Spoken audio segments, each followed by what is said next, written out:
Hey guys, welcome to today's Vehicle Visionary.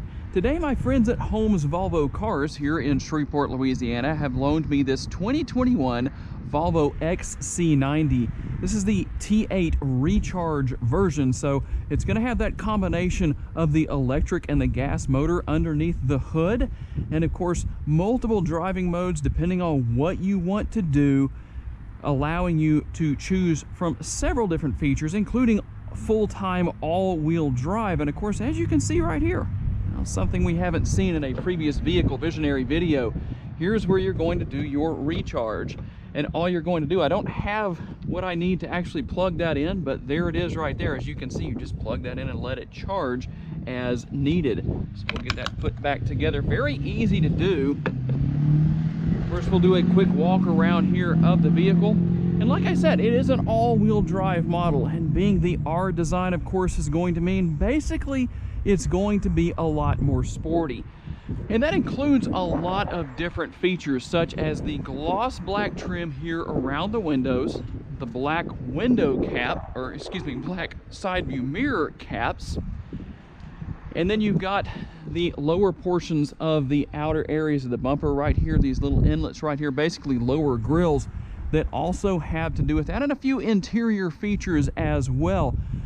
Now, when I mention features on this vehicle, guys, you might want to hit the pause button because there are a lot of features, including safety features. Now, if you're wanting to know how many charge ports there are, as you can see, we had one on the left-hand side, but not over here on the right. So it's only on the left, at least for now. That might change in the future. Tell me, guys, what would you like to see with that?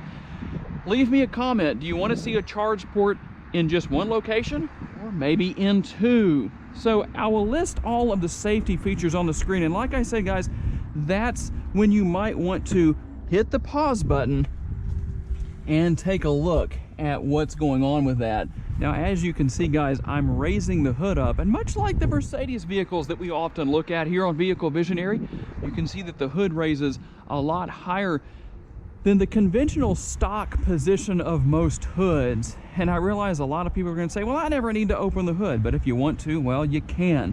And it's not very difficult to figure out what's what here. Here's your gas engine, here is your electric motor. And I'm listing again another time to pause the video, maybe to peruse all of the details and information, the combination of what you have here: horsepower, torque, all of that stuff, gas mileage, everything you have here. And between the two of these, it's putting out 400 horsepower. And I'm looking forward to getting out on the road for our test drive to see how everything handles. It should be quite a bit of fun. Quite an engineering marvel, I must say, to take a look at this. This is one of those times when I wish I could just pop everything out here and remove the plastic cover just so we could see what's underneath. And the very interesting thing here, as I put the hood back down, is that this is a combination of a supercharged and turbocharged engine. So quite an interesting combination of induction there for the vehicle. And as we work our way around, of course, let me pull the key out here. You've got a very nice Volvo key right here, but all of the buttons and everything are located on the sides for whatever you might want to do. Of course, you do have your power folding side view mirrors. As you can see, I've hit the button right there to lock the interior, and when you do, of course, those power folding side view mirrors will fold in automatically. You do have your turn signal indicator built in right there. And when you walk up to the vehicle, this is all you have to do. Just touch the door handle right here and the interior will unlock. Of course, I've listed all the information on the screen as far as the exterior and interior colors here. You do have the panoramic sunroof right there. And we'll take a little bit closer look at the interior in just a minute. And as we take a look at the rear, of course, one thing I really like here is the XC90 is definitely not plain. Of course, you have, again, because of this R design, a lot of black on the vehicle, that sportiness continuing here with the roof rails. And you also have the rear roof spoiler right here. Wonder what that would look like if Volvo was to make that black as well instead of just the body color. Again, tell me in the comments, guys, what do you think? Of course, you do have the racy looking, or I should say at least performance looking rear tail lights here. Very, very nice look on the rear of the XC90. And a power lift gate. And yes, you do have a motion sensor underneath here. And you don't necessarily even have to touch it. There is a kick plate underneath there, but I didn't even make contact with the bumper itself to do what I just did. Now, I do have quite a few things back here in the rear. And as you can see, this is a 7-passenger SUV. So you do have 3 rows, and we've got the 3rd row right here. And I'll put that up in just a minute, and we'll climb into the back, hop into the back, and take a look at how I fit back there. And as I like to do here, guys, let's see here if we can find out how to do this. You have a floor mat here, and underneath that, here's where you're going to lift that up for more storage. You do have some little hangers right here if you want to hang groceries off of those, grocery bags, or whatever the case may be. That is available. Tie downs on the rear seats. And all of the seats do fold down to maximize your cargo space. I'll put cargo and towing numbers on the screen if that's something you want to know about. And of course, right here you have your 2 options for closing the rear lift gate. Of course, you can use the motion sensor down on the bottom side of the bumper if you wish to, as well as you can just close the rear lift gate, or you can close and lock the interior. But we're just going to close that for now as we hop into the interior here. And of course, just so you know what's available here, right here on the top of the seat, you're going to pull that, and that's what's going to allow you to move the seat forward.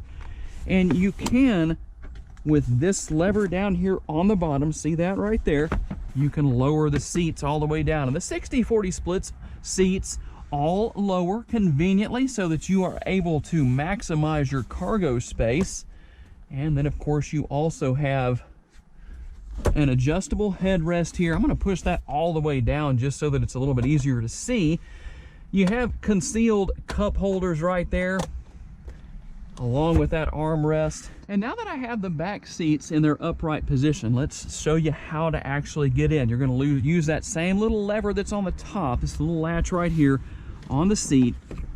Push that forward, and the seat will slide all the way forward. So that makes it a whole lot easier to hop into the back seat if you're going to be one of the 2 rear seat passengers here. You got a cup holder right there. Got a little bit of a tie down, or a tie down right here, and a little bit of storage space, kind of a hidden away storage pocket right there if you wish to take advantage of that. And of course, you have a great view of the panoramic sunroof from the rear seats. Now, if I pull this seat all the way back here, let's see how we do. A little bit tight on leg space, as you can see. Not that you can move the seats forward if you needed to, so that's a possibility for the middle seat passengers to help the rear seat passengers out, so it looks a lot more cramped than it really is back here. Of course, you have air conditioning vents here on each side for your rear seat passengers, and also the same for the middle seat passengers. And ultimately, this is tri-zone climate control in this model, so it's not just dual zone in the front, but tri-zone because of what you have to control the rear. And let me see if I can get down here where you can see. There's your control, or your lever, for your manually adjustable seats. And so, like I said, you can actually move that up quite a bit to increase the rear leg space for your rear seat passengers in that 3rd row. Like I said, tri-zone climate control. Here are your controls for that. A digital screen actually for that. Of course, you've got your 2 air conditioning vents there, and here are a couple of USB ports, storage on the rear of the seats. Of course, you've got the door bins, probably a little bit easier to see right here. It doesn't look like a lot, but it's actually quite deep. Put a large bottle of water in there, or whatever you want. Also, right here, you also have the shades for the windows if you wish to take advantage of that when you're sitting here in the middle seat. Okay guys, as we work our way into the front seat, we're going to start here on the passenger side. And you will notice that the driver and passenger doors in the front here have larger door bins than what you have here in the rear. Just something so you can just see what's there, basically. Not a bad thing, not a negative thing necessarily, but again, very nice high-end materials. And unlike some vehicles here, you've got the armrest. It's hard for you to tell, I'm sure, but maybe you can hear that. That's not hard. That's actually very soft material right there. And as we take a little bit better look at the interior, you've got nicely bolstered seats right here. I like the fact that you have that bolstering.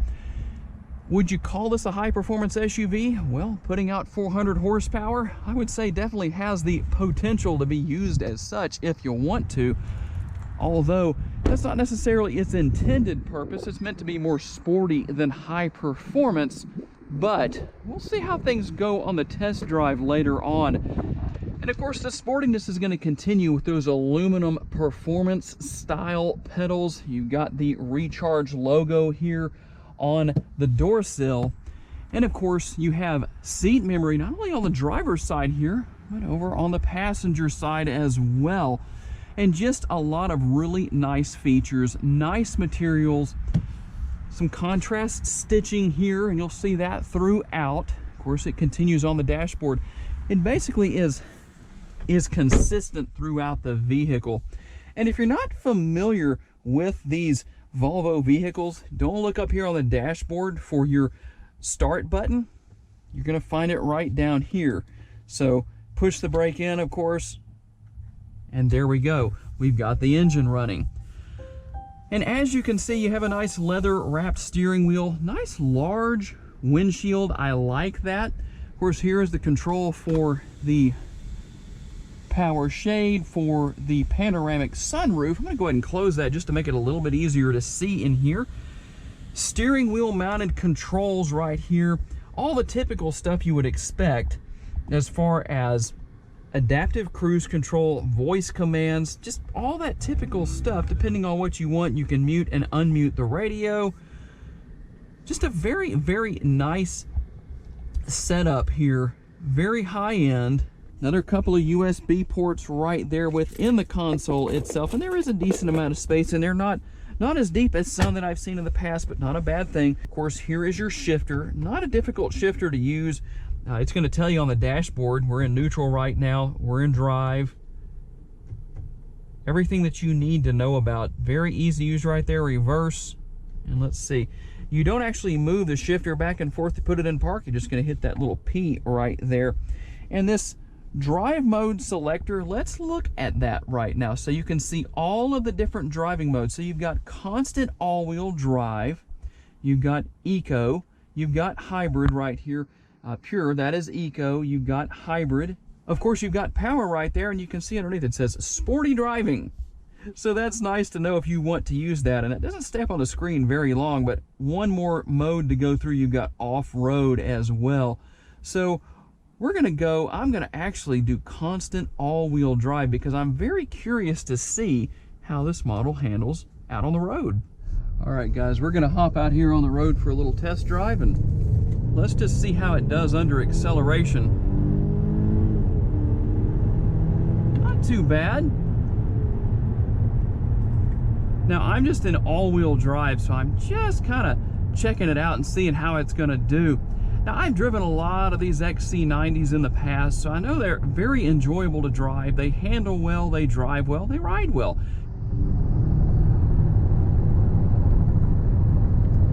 Well, as you can see, guys, the 400 horsepower going to the ground is not a problem. I have a heads-up display as well here. I didn't mention that earlier. This little XC90 got down the road a little bit quicker than what I was expecting. I'm still kind of slowing back down. Very, very impressed by what I have experienced so far. And if you watch me regularly, you know I drive this road all the time. And so this road is very, very rough. Not a very well taken care of, typical of a Louisiana road. If you want to test your shocks, come to Louisiana. But I can tell you right now, compared to what I would normally be experiencing right now, this speaks volumes for how well the XC90 rides. And even though this is the Recharge version, that's not going to really change the shocks and the suspension and all that on this vehicle compared to what you would normally get. Now, I'm cruising into this corner, not a sharp corner by any means, but the steering input is actually very impressive, or the steering response, I should say. Use the right terminology there, right? but the steering is nice and responsive, and you do have a leather wrapped steering wheel. It's a comfortable steering wheel.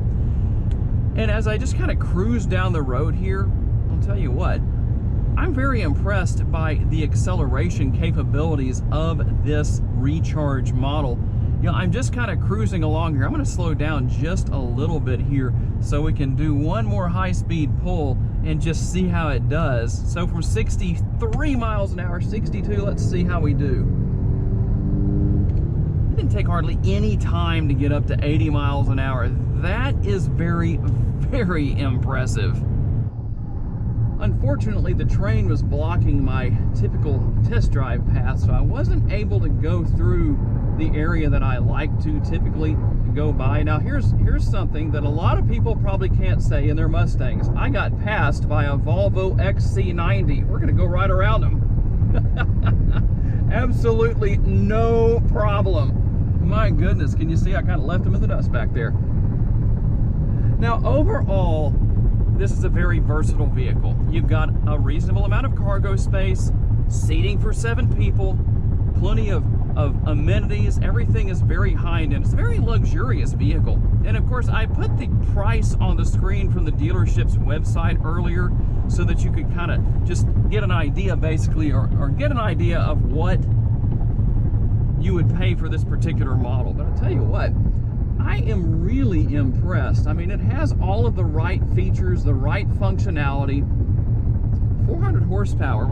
This is a fun SUV to drive, but at the same time, while you've got that power at your foot, basically at your foot's command, so to speak, depending on what your heart's desire is, you don't have to use that. You can still use this model for what it's really intended for, which is great gas mileage. Keeping an eye on my side view mirror there, because I think I'm going to change lanes here. So overall, well, we don't need to because this lane's open. Overall, I have to say, high marks for the Volvo XC90 Recharge. Quite an interesting experience to drive this model. I'd love to be able to drive it when it has enough of a charge to just go off of the electric motor, and maybe we can do that sometime. But they didn't have a way to charge it at the dealership, so just one of those things, but still a lot of fun. So I appreciate my friends at Holmes Volvo Cars for loaning me this model for the day, and all of you for being kind enough to take the time to watch. Tell me what you want to see me feature here on Vehicle Visionary in future episodes, and also what you would like to see me cover as I talk about these vehicles. I appreciate your time, guys, and I look forward to seeing you in my next video.